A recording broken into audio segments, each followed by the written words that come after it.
Hello everybody, my name is Ashwani Sharma and this is your daily guidance program for SSC JEE 2023। Day 61 आपका full test day था जिसमें लगभग 60 plus students ने अपना full test दिया और virtual library के ऊपर अपने मार्क्स अपडेट किए। तो first of all I want to congratulate to all those student who have attempted this mock test. ये मॉक टेस्ट अटैम्प्ट करना ही अपने अंदर एक स्किल डेवलप करना है जो कि आपको बड़े काम आने वाली है जब आप अपना एग्ज़ाम देने जाओगे। जो भी लोग फुल टेस्ट नहीं दे रहे हैं अभी के टाइम, पहली बात तो ये ध्यान रखो कि जब एग्ज़ाम जस्ट आपका आने वाला होता है तो लास्ट वीक में कभी फुल टेस्ट नहीं देना चाहिए। मेरे अकॉर्डिंग आपको जितनी फुल टेस्ट देने चाहिए वो पहले 1 महीने से पहले या फिर लगभग 2 वीक पहले तक आपको फुल टेस्ट दे देने चाहिए। और इतने फुल टेस्ट दे देने चाहिए ताकि आपके अंदर एक स्किल डेवलप हो जाए कि आपके कुछ सवालों के जवाब आपको मिल जाएं कि आपको कौन सा पार्ट सबसे पहले अटेम्प्ट करना है, किस पार्ट में कितना टाइम लगना चाहिए। जैसे सिर्फ अपने माइंड में इतना भी सेट आपने कर लिया कि हाँ मैं रीजनिंग में 45 मिनट्स लेता हूँ, जीके के अंदर 10 मिनट लेता हूँ, ठीक है, बाकी बचा हुआ टाइम टेक्निकल को देता हूँ। अगर इतना भी माइंड सेट होता है तो पेपर अच्छे जाने की बहुत ज़्यादा प्रोबेबिलिटी होती है। नॉर्मली जो बच्चे मॉक टेस्ट नहीं देते हैं और डायरेक्टली अटैम्प्ट करते हैं एग्ज़ाम को, उनके साथ ऐसा होता है कि वो मे बी अगर उन्होंने रीजनिंग स्टार्ट कर दिया तो 1 घंटे से ऊपर वो रीजनिंग ही करते रह जाते हैं और उसमें भी 40-45 क्वेश्चन कर पाएंगे उसमें। और फिर लगता है कि यार टेक्निकल आता था छूट गया। काफ़ी सारे क्वेश्चन ऐसे होते हैं जो देख भी नहीं पाते हैं और वो बहुत ईजी होते हैं। तो इसलिए मॉक टेस्ट जब मैं आपको बोलता हूँ तो आपको अटैम्प्ट करना है और बिल्कुल इसी तरह अटैम्प्ट करना है जैसे आप एसएससी जेईई का एग्ज़ाम दे रहे हो। तो आज की इस वीडियो में आपका आज का टास्क होगा, प्लस आपने जो एग्ज़ाम दिया है, मॉक टेस्ट दिया है, उसका थोड़ा सा एनालिसिस मैं करूँगा। अभी अभी थोड़ी देर पहले ही मैं एग्ज़ाम देकर आया हूँ, काफ़ी अच्छा हुआ है मेरा एग्ज़ाम। हरियाणा एसडीओ का मेरा एग्ज़ाम था। तो आज मैं गूगल शीट तो मैं अपलोड नहीं कर पाया था जिसमें आप मार्क्स अपने अपलोड कर सको, लेकिन हाँ मैं इंडिविजुअली आपके मार्क्स देख लूँगा और उससे मैं थोड़ा एनालिसिस कर लूँगा कि आपकी क्या स्ट्रेटजी होनी चाहिए आगे की। प्लस आपने जो क्वेश्चन पूछे हैं अपने फुल टेस्ट से रिलेटेड, उनके मैं आंसर देने की कोशिश करूँगा। तो सबसे पहले स्टार्ट करते हैं आपका डे 62 का टास्क। आपको पॉलिटी में गवर्नमेंट बॉडीज़ के बारे में पढ़ना है। ज्योग्राफी में पॉपुलेशन से रिलेटेड आपको चीज़ें पढ़नी है। स्टैटिक जीके में आपको पेंटिंग्स, ड्रेसेस एंड ट्राइब्स इसके बारे में पढ़ना है। बायोलॉजी में सर्कुलेटरी सिस्टम के बारे में पढ़ना है। ये सभी टॉपिक आप अपनी कोई भी फेवरेट बुक से पढ़ सकते हो, कोई भी फेवरेट नोट से पढ़ सकते हो। मैंने अपलोड की हुई है एक बुक, वो आपको डिस्क्रिप्शन सेक्शन में मिल जाएगी, आप उससे भी ये सब पढ़ सकते हो। उसमें डायरेक्टली पीवाईक्यू है तो पीवाईक्यू देख के भी आप सीख सकते हो, क्योंकि इसके अंदर ऐसे कुछ अलग से थ्योरी पढ़ने वाली चीज़ नहीं है, लेकिन हाँ उसमें थोड़ी थोड़ी थ्योरी दे रखी है तो आप उससे भी नोट्स बना सकते हो। रीजनिंग में आपको क्वेश्चन चैप्टर 12 से चैप्टर 22, ये जो मैंने आपको बुक अपलोड की हुई है नीचे कमेंट सेक्शन में आपको मिल जाएगी, उसके हर एक चैप्टर के 5-5 क्वेश्चन आपको करने हैं। इस तरह से आप हर एक टॉपिक के विशेषज्ञ बन जाओगे। और फिर जब आपका फुल टेस्ट हुआ करेगा या फिर जब आपको डायरेक्टली 50 क्वेश्चन करने के लिए कहे जाएंगे तो आपको इंडिविजुअल टॉपिक की भी काफ़ी अच्छी नॉलेज होगी, तो आप हर एक क्वेश्चन कर पाओगे। तो ये आपका हो गया नॉन टेक्निकल पार्ट जो आपको आज प्रैक्टिस करना है। टेक्निकल पार्ट में आपको टेक्निकल बूस्टर में सोइल पढ़ना है। टेक्निकल बूस्टर क्या होता है? वाईसीटी ए की बुक मैंने अपलोड कर दी है, प्लस एसएससी जेईई पीवाईक्यू भी आपके पास होगी। अगर एसएससी जेईई पीवाईक्यू आप काफ़ी हद तक नहीं कर पाए हो अब तक सोइल की, तो आपको उसको अटैम्प्ट करना है, नहीं तो वाईसीटी आई। पहला चैप्टर उठाना है, उसके 10 क्वेश्चन करने हैं, दूसरा चैप्टर 10 क्वेश्चन, तीसरा चैप्टर 10 क्वेश्चन, चौथा चैप्टर 10 क्वेश्चन। इस तरह से हर एक चैप्टर के 10-10 क्वेश्चन करने हैं ताकि हर एक चैप्टर की आपको एटलीस्ट सरफेस थोड़ी नॉलेज हो जाए। एटलीस्ट इतना पता चल जाए कि उसके अंदर कौन कौन से, इस चैप्टर में कौन कौन से फॉर्मूले इन्वॉल्व होते हैं, कौन से इंपॉर्टेंट है, कौन से टेबल इंपॉर्टेंट है उसके अंदर। और जो आपके शॉर्ट नोट्स में आपने अगर नहीं बने हैं तो आप वो उसके अंदर ऐड कर सकते हो। और अगर जो आपको कोई क्वेश्चन ऐसा लगा जो आप नहीं कर पा रहे हो लेकिन शॉर्ट नोट्स में एडेड है तो आप वहाँ पे रिवीजन भी कर सकते हो। तो ये फुल पैकेज होता है आपका रिवीजन का। तो टेक्निकल बूस्टर में आज आपको सोइल पढ़ना है। आरसीसी में आपको फुटिंग। अब अगर आप फुटिंग की डिज़ाइन में जाओगे कि बैंडिंग के लिए कैसे डिज़ाइन होती है, शेयर के लिए कैसे डिज़ाइन होती है, पंचिंग शेयर के लिए कैसे निकालते हैं, उसके अंदर शेयर स्ट्रेस, और उसके बाद एरिया ऑफ स्टील कैसे निकालते हैं, तो ये अभी ज़रूरी नहीं है। हाँ, इस ज़रूरी आपके लिए ऐसे है कि आपको एज अ सिविल इंजीनियर इन सब चीज़ों के बारे में पता होना चाहिए कि रीइंफोर्समेंट कितनी आती है फुटिंग में। शेयर से जब हम डिज़ाइन करते हैं और डेप्थ कितनी निकालते हैं। तो ये कन्वेंशनल क्वेश्चन है, ये आपको पता होना चाहिए, लेकिन अभी के लिए आपको इसको स्किप करना है। आपको किस तरह से चीज़ें पता होनी चाहिए कि अगर जो आपके पास फुटिंग है तो जो आपके पास क्रिटिकल सेक्शन होगा शेयर के लिए तो वो डी डिस्टेंस पे होगा, बेंडिंग मोमेंट के लिए यहाँ पे होगा, आपके पास फेस ऑफ कॉलम पे होगा, पंचिंग के लिए डी बाई टू डिस्टेंस पे होगा आपके कॉलम से चारों तरफ। इस तरह से ऐसी छोटी छोटी चीज़ें आपको पता होनी चाहिए कि टाउ सी जो होता है वो क्या होगा इस केस में, WSM में क्या होगा, LSM में क्या होगा। तो ये छोटे छोटे कोडल प्रोविज़न आपको याद करने की ज़रूरत है, जो कि आपके एग्ज़ाम में डायरेक्टली पूछे जाएंगे। तो सबसे पहले आपको वो चीज़ें करनी है, इंस्टेड ऑफ कि आप लेक्चर्स इसके देखो या फिर आप पूरे नोट्स को देखो और उसके अंदर काउंटर फीट रिटेनिंग वॉल कैसे डिज़ाइन करते हैं वो देखो। आप सिर्फ इतना देख सकते हो कि कौन सी फेस के अंदर आपके पास टेंशन आती है, कौन सी फेस में कंप्रेशन आती है, वहाँ पे स्टील कैसे डलता है। आप सिर्फ एक डिटेलिंग देख सकते हो, लेकिन अभी कि आप कैलकुलेशन करो, उसकी कैलकुलेशन सीखो, वो अभी इंपॉर्टेंट नहीं है, क्योंकि एग्ज़ाम का टाइम भी बहुत कम रह गया है। तो आप हर एक चीज़ नहीं कर पाओगे। कॉन्सेप्ट सीखने हैं आपको, क्वालिटी पे वर्क करना है, क्वांटिटी पे वर्क नहीं करना है। मतलब क्वांटिटी आई मीन टू से कि आपको ये पता होना चाहिए कि डिटेलिंग कहाँ पे होनी चाहिए, सरिया कैसे लगना चाहिए, लेकिन कितना लगना चाहिए इसकी अभी आपको ज़रूरत नहीं है। हाँ, इसका कोडल प्रोविज़न आप याद कर सकते हो कि कितना परसेंट स्टील होता है। आई होप आप समझ पाओगे जो मैं पॉइंट आपको बताना चाह रहा हूँ।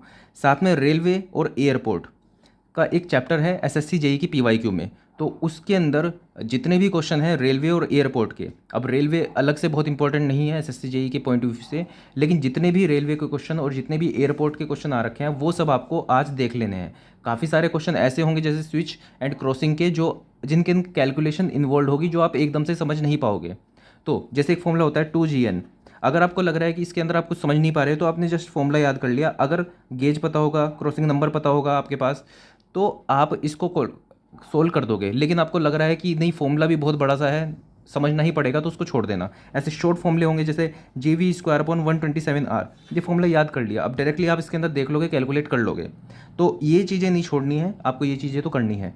तो PYQ में जितने क्वेश्चन आ रखे हैं, जितने याद हो सके उतने कर लो, जितने कॉन्सेप्ट समझ सको उतने कर लो। आज का काम आपका रेलवे है, रेलवे आप अच्छे से करोगे, इसके अंदर एयरपोर्ट के भी क्वेश्चन है वो भी आप कर लोगे।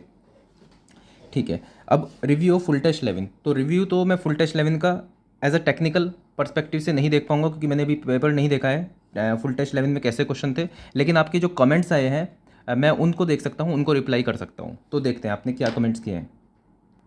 कमेंट्स देख रहा हूँ मैं, तो काफ़ी लोग बता रहे हैं कि पेपर काफ़ी टफ था। बिल्कुल हो सकता है पेपर टफ, आपको हर एक टाइप के पेपर के लिए प्रिपेयर रहना है।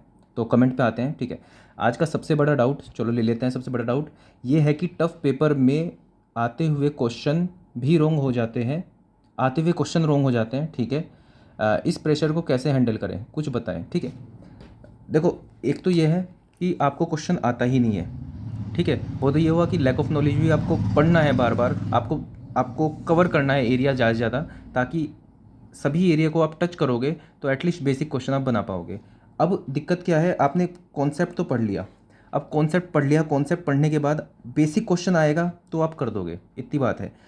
टफ पेपर का मतलब ये होता है कि या तो आपका पढ़ा हुआ ही नहीं आया, और अगर जो आपका पढ़ा हुआ नहीं आया, आप अपने आप को ये मानो कि आपने पूरी मेहनत की थी और आपने हर एक चीज़ टच करने की कोशिश की सिलेबस की, तो जो आपने नहीं पढ़ा वो नहीं आया, तो उसके बारे में तो घबराना है ही नहीं, सोचना भी नहीं है।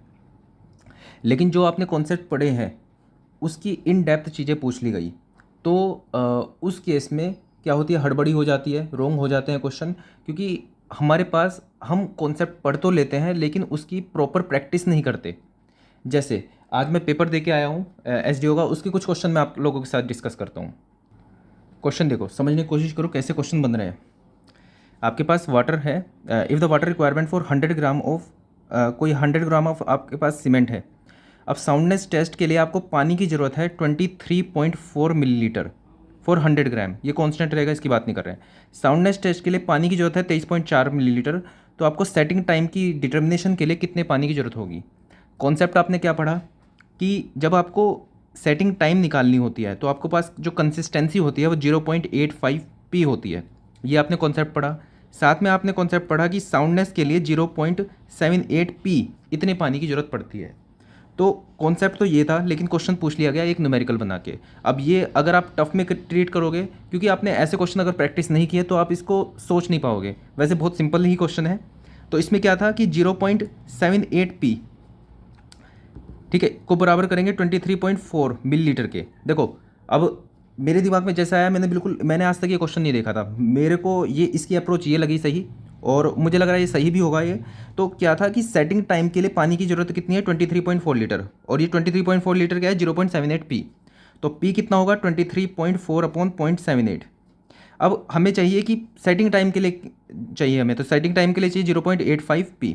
तो 0.85 पी की वैल्यू कितनी थी, इंटू 23.4 अपॉन 0.78। इसको कैलकुलेट करोगे, कैलकुलेशन में भी टाइम लगा, तो इसका आंसर आएगा 25.5। ऐसे ऐसे और क्वेश्चन भी देखते हैं थोड़े। जैसे ये क्वेश्चन देखो, अब इसके अंदर क्या है कि आपके पास डायरेक्ट शेयर टेस्ट की बात करी है। तो डायरेक्ट शेयर टेस्ट का कॉन्सेप्ट क्या है, फॉर्मूला याद होना चाहिए, S equal to C plus sigma N tan phi. अब इसने बोल दिया सी इजकल टू 0 क्योंकि कोहेजन लेस है, ये हटा दिया। तो एस इसने दे रखी है कितनी, एस दे रखी है इसने 100, सिग्मा एन नॉर्मल स्ट्रेस जो दे रखी है 200, तो टेन फाई इजकल टू 0.5 है। अब आप ये कह के हाथ नहीं खड़े कर सकते कि यहाँ पे मेरे पास कैलकुलेटर नहीं है तो मैं फाई की वैल्यू नहीं निकाल सकता। आपको क्या करना है इसके अंदर, टेन फाई बराबर 0.5। आपको ऐसी चीज़ें सोचनी पड़ेंगी जिसकी वैल्यू आपको पता है। तो आपको 30 डिग्री की वैल्यू पता है, 1/√3। तो √3 से डिवाइड किया, तो √3 क्या होगा, 1.71 मान लो, और नीचे है 3, तो इसको डिवाइड करोगे आप, तो ये आपके पास आएगा कुछ 0.56 टाइप करके आ रहा है, ठीक है। तो 0.56 क्या आ रहा है, 30 डिग्री।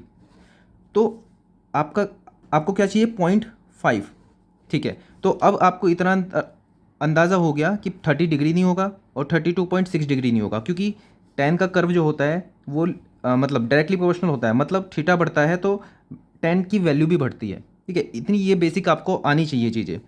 तो अब एंगल बढ़ेगा तो इसकी वैल्यू बढ़ेगी, जैसे एंगल बढ़ा तो इसकी वैल्यू बढ़ी। अब आपको 0.5 की वैल्यू बतानी है फाई के लिए, और आपने बता दिया कि 0.56 पे वैल्यू 30 डिग्री है, 0.56 के लिए 30 डिग्री है। अब आपको चाहिए 0.5, अंतर कितना है, काफ़ी ज़्यादा है, पहली बात तो ये है।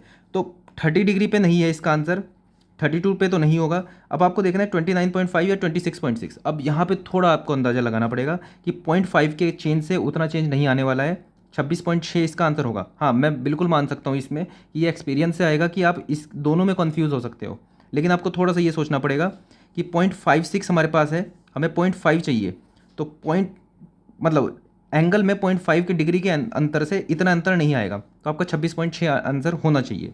ये मैंने कर दिया था क्वेश्चन वहाँ पे, और आपको भी इस तरह से चीज़ें सोचनी पड़ेंगी। अगर आप इसको टफ मानोगे क्योंकि कैलकुलेशन की वजह से, तो ये टफ नहीं है, थोड़ा सा आपको सोचना पड़ेगा इसके अंदर। एक दो क्वेश्चन और देख लेते हैं। अब जैसे ये क्वेश्चन है, इसका कॉन्सेप्ट कहीं कुछ नहीं है, ये बिल्कुल basic force equal to pressure into area है। क्वेश्चन ने बोला है कि फुटिंग हमारे पास है 2:1 की, और इस पे जो फोर्स लग रही है, इस पे जो प्रेशर लग रहा है यहाँ पे, वो 150 kPa का लग रहा है। तो आपको इतना पता होना चाहिए, force equal to pressure into area, ठीक है। तो प्रेशर आपके पास ये है, एरिया ये है, तो यहाँ पे मतलब कितना लोड लग रहा होगा, इन दोनों को मल्टीप्लाई करोगे तो कितना आ गया, 300। तो फोर्स तो इसके ऊपर किलो न्यूटन लग रही है, 300 किलो न्यूटन लग रही है। उसने बोला कि अगर हम इसका डिस्ट्रीब्यूशन 2:1 ले लें, मतलब 2 वर्टिकल 1 हॉरिजॉन्टल ले लें, तो यहाँ पे कितना प्रेशर आएगा। प्रेशर क्या होता है, pressure equal to force upon area. Force कितनी है ये, अब आपको बस ये एरिया निकालना है, ये एरिया कितना होगा। जब दो नीचे आते हैं तो एक साइड में जाते हैं, इसने बोला 1 मीटर नीचे, तो जब एक नीचे आएंगे तो आधा इधर जाएगा, तो ये आधा होगा, ये भी आधा होगा। तो मतलब जो लेंथ है उसमें एक बड़े 0.5 एक जुड़ेगा, ब्रेड्थ में भी 0.5 एक जुड़ेगा, तो मतलब लेंथ जो हो जाएगी 3 हो जाएगी, ब्रेड्थ हो जाएगी 2। तो यहाँ पे जो प्रेशर होगा, प्रेशर इजकल टू फोर्स कितना है 300, एरिया कितना है 3 × 2, 102, तो 50 आंसर होगा। तो मतलब कहने का मतलब ये है कि बहुत बेसिक चीज़ें थी, ये थोड़ा अलग चीज़ें थी, मतलब जो आपने पढ़ा है एग्जैक्टली वो नहीं पूछा गया, लेकिन उन सब चीज़ों को कंबाइन करके कुछ नई चीज़ पूछ ली गई। तो हो सकता है कि आपको ये टफ़ लगे, लेकिन ये टफ़ तभी तक लगेंगी चीज़ें या तो आपने ज़्यादा टाइप के क्वेश्चन प्रैक्टिस नहीं किए हुए हैं, ठीक है। अब जैसे ये है, ये कहीं ना कहीं PYQ में आया हुआ है, या तो आप बहुत तरह के क्वेश्चन करके अपनी मतलब कैपेबिलिटीज़ इतनी बढ़ा लो दिमाग की कि नया टाइप का क्वेश्चन कर सको, या फिर दूसरा तरीका ये है कि 100 तरह के क्वेश्चन कर लो, उनके आसपास ही क्वेश्चन आएगा तब आपका हो जाएगा। मैंने भी यही कोशिश की है कि मैं बहुत सारे टाइप के क्वेश्चन कर चुका हूँ, तो थोड़ा आसपास आता है तो मैं चीज़ें कर पाता हूँ। हाँ, बिल्कुल नई नई चीज़ आ जाती है तो वो शायद मैं भी नहीं कर पाता हूँ, तो तरीका यही है, आप जितने ज़्यादा क्वेश्चन करोगे, कॉन्सेप्ट आपने सीख लिया, सिर्फ कॉन्सेप्ट के नंबर नहीं है, कॉन्सेप्ट सीख लिया, उस पे क्वेश्चन आ गया तो वो तो बेसिक क्वेश्चन है, वो तो गलत कर ही नहीं सकते। मतलब आप ये चीज़ गलत नहीं कर सकते कि 0.85p होता है क्या आपका साउंडनेस के लिए, ये तो आप गलत कर ही नहीं सकते, ये तो आपको याद होना ही चाहिए। लेकिन साथ में जिस तरह का क्वेश्चन बना दिया था वो भी आपको आना चाहिए अप्लाई करना। वो अप्लाई करना कैसे आएगा, या तो कॉमन सेंस बहुत ज़्यादा लगाओगे तब आएगा, या फिर दूसरा आसान तरीका, कॉन्सेप्ट को अप्लाई करने के लिए number of previous year question आप अटैम्प्ट कर सकते हो, उससे ये सब चीज़ें आ जाएंगी। तो फिर से रिपीट करता हूँ कि टफ़ चीज़ों से दिमाग तभी ख़राब होगा, तभी पेपर ख़राब होगा, जब आपने जो कॉन्सेप्ट सीखे हैं उनको सिर्फ आपने सीख लिया है, उनको प्रैक्टिस नहीं किया है। अगर कॉन्सेप्ट सीखने के बाद आपने प्रैक्टिस कर लिया है अच्छे से, तो डेफिनेटली पेपर अच्छा होगा। जैसे इसको एप्टीट्यूड में बताता हूँ मैं आपको। एप्टीट्यूड के हमने मान लो टाइम, हमने जैसे होता है ना टंकी भरने वाले, ए पाइप भरा, बी पाइप भरा, सी से निकाल रहे हैं, तो हम इसका बेसिक क्वेश्चन तो सीख लेते हैं कि ये 2 घंटे में भर रहा है, ये 3 घंटे में भर रहा है, ये 5 घंटे में खाली कर रहा है, तो टोटल तीनों चला दिए तो क्या होगा। तो इसके अंदर तो हम सिंपल लिख देते हैं 1/a plus 1/b plus 1/c minus 1/c, ये तो हम कर देते हैं। ये हुआ कॉन्सेप्ट सीखा, उसका एक क्वेश्चन टाइप का सीख लिया। लेकिन जब हम इसके अंदर टाइप ऑफ इस टाइप से कर देते हैं कि पहले हमने ए चलाया, फिर 1 घंटे बाद बी चलाया, सी को हमने खुला ही रखा है, तो आधे घंटे में कितनी खाली हो जाएगी, यहाँ पर दिक्कत आएगी। कॉन्सेप्ट बेसिक सीख लिया लेकिन इस टाइप को हैंडल करना नहीं आया आपको। अब ये आप ऐसा नहीं है कि दिमाग लगा के वहाँ पे सीखोगे इस क्वेश्चन को, आपको पहले ही प्रैक्टिस करनी पड़ेगी इस क्वेश्चन की, तभी वहाँ पे कर पाओगे। और ऐसा नहीं कि सिर्फ प्रैक्टिस कर ली तो वहाँ पे कर दोगे, टाइम भी ज़्यादा लगेगा, इसलिए इसको बार बार करना पड़ेगा ताकि आप वहाँ पे टाइम रिड्यूस कर पाओ। ये तरीका है टफ क्वेश्चन को डील करने का। कॉन्सेप्ट सीखने हैं, साथ में उनकी प्रैक्टिस भी करनी है। नेक्स्ट क्वेश्चन है कि सर अकॉर्डिंग टू मी अब टेक्स्ट बुक पर 10 टेस्ट और बचे हैं और आपके अकॉर्डिंग हर संडे काउंट करें तो 5 संडे और है, तो ये बता दीजिए हम बाकी 5 टेस्ट बीच में दें या आप संडे के अलावा कोई टेस्ट रखोगे। देखो, सबसे पहली बात तो इस चीज़ को समझो कि चीज़ों को कंप्लीट करने के पीछे नहीं भागना है। आपका एक स्केड्यूल है, आपको डेली में पढ़ाई करने के लिए बोलता हूँ, आपको पढ़ना है। जैसे आप पूछते हो कि YCT की बुक ख़त्म नहीं होगी पेपर तक, बिल्कुल नहीं होगी ख़त्म, इतने क्वेश्चन हैं, क्यों करनी है ख़त्म। आपको बस डेली में जो काम दे रहा हूँ उसके अकॉर्डिंग आपको क्वेश्चन प्रैक्टिस करने हैं और अपना पूरा दिन शिद्दत से लगा देना है अपना पढ़ाई में, क्वेश्चन प्रैक्टिस में। कोई बच्चा ऐसा होगा जो 100 क्वेश्चन कर पाएगा, कोई बच्चा ऐसा होगा जो 200 कर लेगा, कोई 500 भी कर लेगा। तो ये सबकी स्पीड अलग अलग उनकी प्रिपरेशन के ऊपर वेरी करेगी। लेकिन क्या मैं तीनों से ही एक्सपेक्ट करता हूँ या खुद से भी एक्सपेक्ट करता हूँ कि मैं बुक को ख़त्म कर दूंगा? नहीं, कोई एक्सपेक्टेशन नहीं है। बस मेरी एक्सपेक्टेशन खुद से ये है कि अगर आज मैंने पढ़ाई की तो जैसे कोई कॉन्सेप्ट मुझे सीखना था तो उसकी मैंने प्रैक्टिस कर लिए क्वेश्चन, ठीक है, 10 क्वेश्चन, 15 क्वेश्चन, 20 क्वेश्चन मैंने सीख लिए, बस हो गया, ठीक है। तो चीज़ों को ख़त्म करने के पीछे मत भागो। ये एक तरह से आपको एक सुविधा मिली है। हमारे टाइम पे, पहले के टाइम पे जब किताब भी नहीं होती थी, सोचते थे कि नोट्स को ही बार बार पढ़ लें और उसके बाद फिर उनको अप्लाई करें, क्वेश्चन तक नहीं मिलते थे। अब तो आपको कंपाइल करके सारे PYQs दे दिए हैं एक साथ, तो इसमें मतलब इस चीज़ का फ़ायदा उठाओ आप। तो फिर से आते हैं अपने पॉइंट पे आ जाते हैं फिर से कि 10, आप ये कह रहे हो कि 5 संडे बचे हैं और 10 टेस्ट बचे हैं, तो कैसे करें। तो 5 टेस्ट तो आपको करने ही है, ठीक है। 5 टेस्ट नहीं, आपको 2-3 टेस्ट ही करने हैं। तो ये तो है क्योंकि आखिरी के वीक में आपको टेस्ट नहीं देने हैं। आप अपने हिसाब से करना चाहो कभी भी टेस्ट दे सकते हो बीच में। मेरा मकसद ये था कि आपको फुल टेस्ट, आप जब से ये डेली प्रोग्राम स्टार्ट हुआ है शायद सेकंड वीक से ही मैं आपको टेस्ट अटैम्प्ट करने के लिए बोल रहा हूँ, ठीक है। तो अब तक आप काफ़ी सारे अटैम्प्ट कर चुके होंगे, 10 टेस्ट के अराउंड आप अटैम्प्ट कर चुके होंगे टोटल जो मैंने आपको बताए हैं। किसी ने इससे ज़्यादा भी कर लिए होंगे, किसी ने इससे कम ही किए होंगे, तो वो सब आपके ऊपर है। मेरा एम ये है कि आपको हर संडे में टेस्ट दूं ताकि आपके अंदर एक एक स्किल डेवलप हो। जैसे आपने पढ़ाई तो पूरी कर ली, आपकी नॉलेज पूरी हो गई, आपकी प्रैक्टिस पूरी हो गई, लेकिन एक स्किल आपके अंदर रह गई कि आपने मॉक टेस्ट नहीं दिए। तो इस नॉलेज और इस प्रैक्टिस को आपको अप्लाई करना था अपने मॉक टेस्ट में ताकि एग्ज़ाम आप कर सको। लेकिन सिर्फ जिसने मॉक टेस्ट नहीं दिए अब तक, तो उसकी नॉलेज और प्रैक्टिस दोनों धरी की धरी रह जाएगी, क्योंकि टाइम मैनेज ही नहीं कर पाओगे आप एग्ज़ाम में, क्योंकि ऐसा इतना कॉम्प्लिकेटेड पेपर है ये। 2 घंटे में 200 क्वेश्चन बहुत बड़ी बात होती है। तो फिर से वही बात मैं बोल रहा हूँ कि चीज़ों को ख़त्म करने के पीछे मत भागो। आपको मैंने एक एम दिया है, हर हफ्ते मैं आपको देता हूँ, ये बेसिक है। आप इतना कर लो तो काफ़ी अच्छा रहेगा। आपकी कैपेबिलिटी इससे ज़्यादा है तो आप बीच में भी टेस्ट दे सकते हो।